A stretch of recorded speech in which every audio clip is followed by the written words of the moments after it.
Hey man, what's good, y'all? Big Kev here, man. Coming at y'all with another video, man. And I know I've been gone for a little minute, but I am back and better than ever.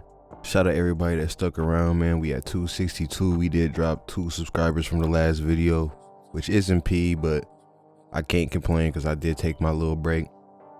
But anyways, let's go ahead and get into today's video without further ado. All right, y'all, so I'm gonna be honest, man. This video gonna be a little opinionated. It's not too much facts. It's just pretty much gonna be mostly opinions. All right, y'all, so this one's for my sports fans. So in today's video, we're gonna be talking about the New York Knicks and their star player Jalen Brunson. So to be honest, I did not want to make this video just because, shout out my little bro. My little brother is the biggest Knicks fan, you feel me? That's like, he's been a Knicks fan since Melo and J.R. Smith and Iman Shumpert and all them. So he's a real fan, and that's his team, you feel me? But I really did like the Knicks, but there is just someone that I really do not like, man, and that is, obviously y'all can tell by the thumbnail and maybe the title, Jalen Brunson, man. And we're gonna go ahead, we're gonna talk about him real quick, man. All right, y'all, so Jalen Brunson, the franchise player for the New York Knicks and the son of former player Rick Brunson. And now the reason why I emphasize that he is the son of former player is because, and I'm not saying Jalen Brunson's trash, he's a great player. However, I do believe he's kind of getting that nepotism special, that Bronny treatment.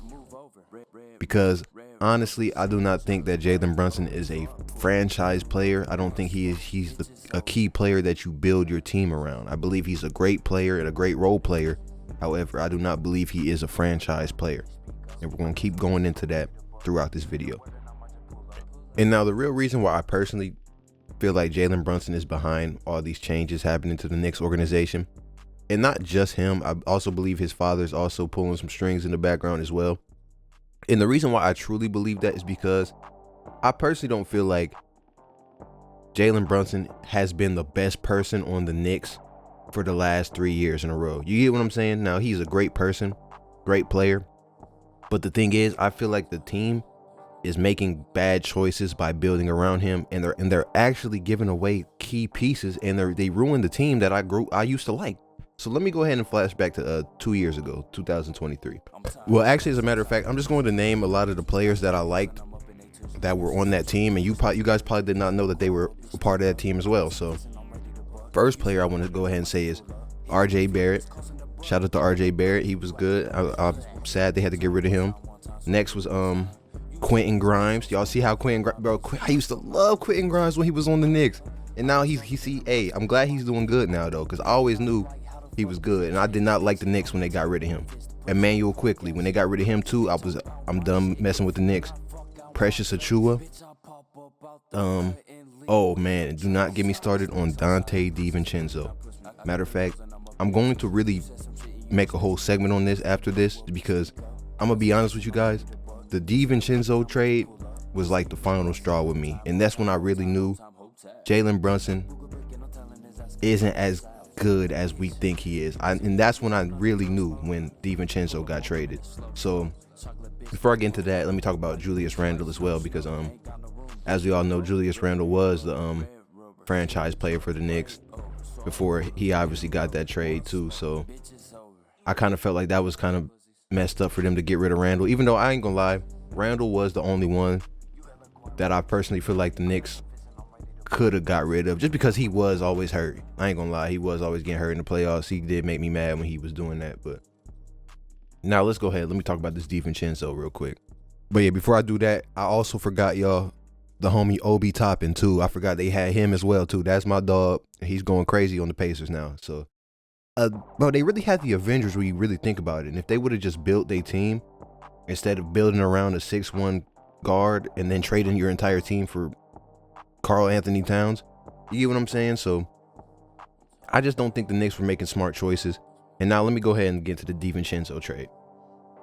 All right, y'all, so let me explain the DiVincenzo trade and why I feel like Jalen Brunson has everything to do with this trade. At this time, I was already upset with the Knicks for, like I told you, they got rid of Quentin Grimes, Emmanuel Quickly, Obi Toppin. They got rid of all the key players, and then they traded for his buddies, Jalen Brunson's buddies. So that shows that the Knicks were definitely, pledging their allegiance to him, and I thought that was cool at first. Then when you see Mikal Bridges stay, Josh Hart stays, but DiVincenzo goes, it seems a little odd to me. And let me explain why, right? No, don't get me wrong. DiVincenzo is the better out of those three and definitely has the most trade value. But the thing is, let me explain something to y'all. Jalen Brunson went to college with all of them, but obviously DiVincenzo as well. They won that Villanova ring. Now Jalen Brunson goes to, I believe he went to Dallas. I'm not sure that. I don't know if Dallas drafted him though. I don't. So maybe he did. I'm just gonna say, all right, he went to Dallas. DiVincenzo goes to the Bucks, and he gets a ring. DiVincenzo has a ring. Then he goes to the Warriors. He don't get a ring that year, but he plays for some good teams. You know what I mean? And he's already up one ring. So I kind of feel like Jalen Brunson was a little jealous of DiVincenzo, and he knew DiVincenzo already had a ring. So he felt like, you know what, let's try to get him off the team and get a ring. That way, you know, I can have my ring and he don't have two rings. You get what I'm saying? Now, I feel like some people are probably going to be like, nah, I personally don't think Jalen Brunson would do that. And I thought that too at first. And then it just didn't seem right. I'm going to be honest with you. The fact that DiVincenzo left, it just showed me like, nah, bro. And then you remember he took his, not his no trade clause, but he took his pay cut, where he was like short like $100 million. And I thought that was odd too, but then it makes sense when you think about it, because they're letting you make these choices, these decisions. So of course, I mean, you're going to take the little pay cut. They're letting you build the team. They're building around you, and they're also your father. Now here's the thing, right? When they first played in the preseason, I know y'all remember when DiVincenzo, I'll play the clip right here if I find it. He's still with the Timberwolves, but he's geriatric. He's 38 years old now, folks. Going into his 18th season, so there. DiVincenzo turns over during a free throw and says, "This is what happens when they let me run the show," or something like that. And that literally was all the evidence I needed when that came out, because I already knew that was the case. But as soon as that happened, I already knew, like, all right, yep, I already knew it. Jalen Brunson was behind this. The Brunsons may have been behind this, and I feel like it stemmed from jealousy, just because DiVincenzo did have a ring already, and I feel like they kind of were upset about that. So man, I'm gonna be honest with you.